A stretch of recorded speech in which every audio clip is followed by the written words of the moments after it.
यदि कोई किसी वस्तु को 8 रुपए में खरीद कर 9 रुपए में बेचता है तो उसे कितने का प्रॉफिट होता है और प्रॉफिट प्रतिशत कितना होता है। ये इस तरह के प्रश्न पूछे जा सकते हैं। 8 रुपए में खरीदी 9 रुपए में बेची तो उसे प्रॉफिट कितने का हुआ, 1 रुपए का। 1 रुपए का प्रॉफिट हो गया। कितने पे हुआ, कितने की खरीदी थी, 8 रुपए की। भाई 8 रुपए तो लगाए थे, उसे 1 रुपया मिला तो प्रॉफिट प्रतिशत कितना होगा। प्रॉफिट प्रतिशत, लाभ प्रतिशत बराबर होता है लाभ बटे क्रय मूल्य।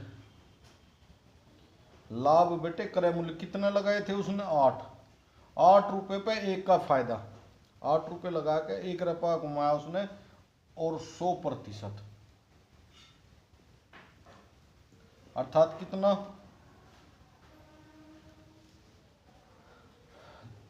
8 से काटो 12.5, 8 एकम 8 और 8 दूनी 16 और 1/2%।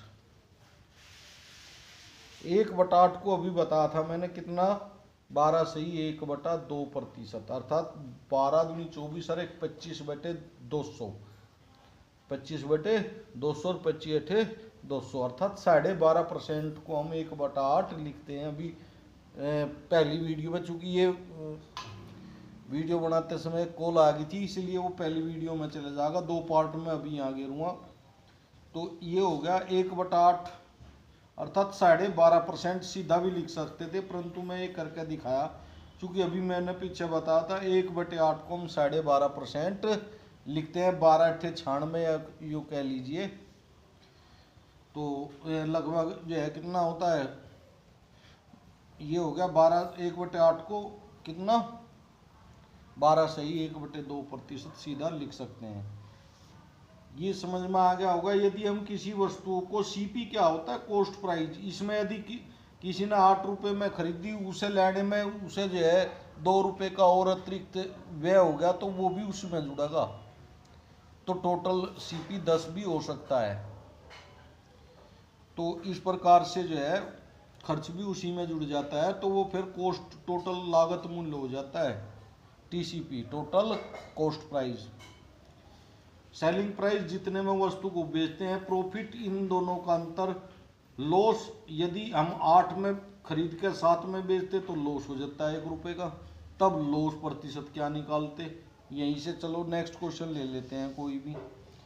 कोई व्यक्ति 7 रुपए में खरीद कर 8 रुपए में बेचता है तो यहाँ भी 1% लाभ हुआ। इसी प्रकार का सीपी 7 रुपये है और एसपी 8 रुपये, कितना, रुपये 8, तो प्रॉफिट कितने का हुआ मेरे भाई, 1 रुपये का प्रॉफिट हुआ, रुपये का 1 का। कितने पर हुआ, 7 पे। कितने कितने रुपए पर हुआ, 7 रुपये लगाए थे और हमने उसको 8 रुपये में बेच दिया तो 1 रुपये का प्रॉफिट हुआ। तो प्रॉफिट प्रतिशत यहाँ भी ऐसे ही निकालेंगे, कितना, 1 और कितने पे, 7 पे। 1/7 को अभी बताया था मैंने, 14 सही कितने लिखते हैं, 2/7%। 1/7 गुणा 100%, और इसको हम काट पीट के क्या लिखेंगे, 14 सही 1/7 को सीधा लिख सकते हैं। यदि परसेंट में लिखवाएंगे हमें, 1/7 भिन्न बराबर कितने प्रतिशत होती है, 14 सही 2/7, 14 सत्ते 98 और 2 100/7, या यूँ कह लीजिए इतने प्रतिशत। यदि इसी को प्रतिशत में पूछा जाए तो कितना हो जाएगा, 14 से ही 2/7%। ये समझ में आ गया होगा। इसी प्रकार से और ले लो एक, यदि ये समझ में आ रहे, यदि हमने कोई वस्तु 8 रुपए की खरीद के सेलिंग प्राइस कितने में, 9 में बेच दी। सीपी होता है कॉस्ट प्राइस, लागत मूल्य।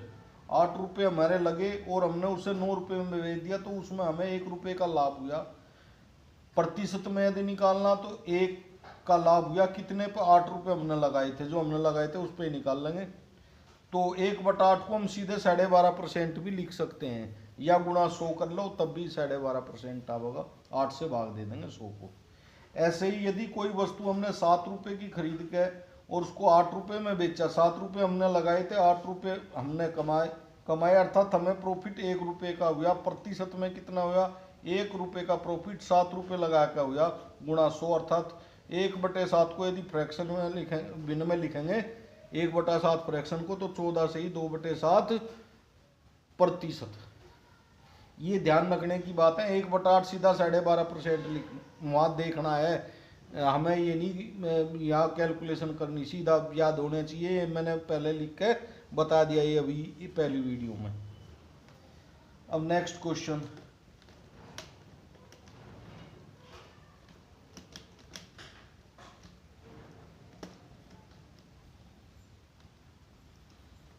यदि कोई व्यक्ति 8 रुपए में कोई वस्तु खरीदता है, कितने में, 8 में, और उसको बेचता कितने में है, 11 रुपए में। यदि कोई व्यक्ति किसी वस्तु को, या कोई पेन है या कोई कलम है, उसको 8 रुपए की लाता है खरीद कर, उसको 11 रुपए की बेच देता है, तो उसको प्रॉफिट कितने का हुआ, अब प्रॉफिट हुआ 3 रुपए का। कितने का, ₹3 का प्रॉफिट हुआ। और यदि प्रतिशत में पूछे इसको कितने प्रतिशत हुआ, तो प्रतिशत बराबर